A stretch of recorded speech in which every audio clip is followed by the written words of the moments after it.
More politics now. Donald Trump crying foul over the delegate process, but just how fair or unfair is it? Going into 5 big races on Tuesday now, Trump is in front with 845 delegates. That's almost 300 ahead of Senator Ted Cruz.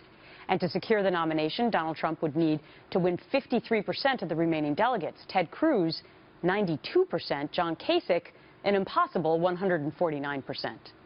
So it's just 87 days now until the GOP convention in Cleveland in July, and it's still not certain whether one of these candidates can lock up the nomination before the opening gavel or whether it will be a contested convention.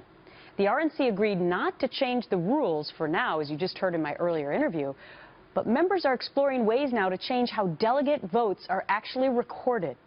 One way being talked about is moving to electronic voting. For more on this, let's bring in Josh Putnam, professor of political science at the University of Georgia. So they're talking about moving, Josh, to electronic voting so that you don't just have what's called a voice vote. What do you think about it? Well, it certainly will help in terms of efficiency if we're talking about repeated procedural votes on, rules or the platform or what have you. So it would aid the RNC or the folks that are handling the organization of the convention to streamline that.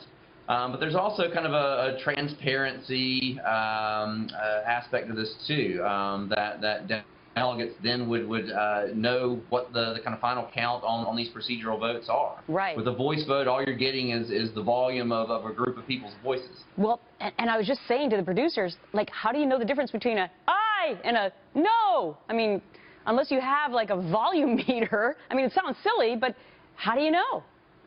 It does sound silly, and they don't have a volume meter in there. I mean, what they're using at that point is that's completely up to the discretion of the chair of the convention. All right, I want you to listen here's what happened with John Boehner, and this was just 4 years ago, and thanks to our brain room for pulling this out. This was just a simple procedural vote in a not contested convention. Here's what happened. The question is on the adoption of the resolution. All those in favor signify by saying aye. All those opposed, no. Pending of the chair, the ayes have it. The resolution is adopted. Without objection, the motion to reconsider is laid on the table.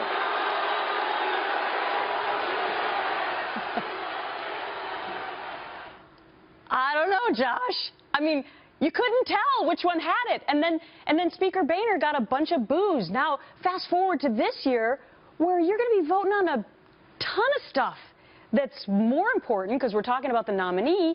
Sure. And if they don't have this electronic system, how are they going to know who actually won?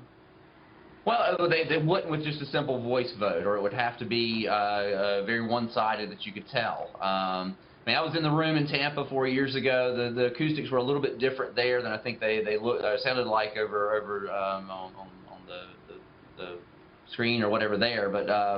But it was close, right? And in that situation, the chair of the convention has a significant amount of discretion to decide. I just think it's fascinating, because here we've been trying to figure out the delegate process, and I know you're an expert at it, but state by state and how different every state is.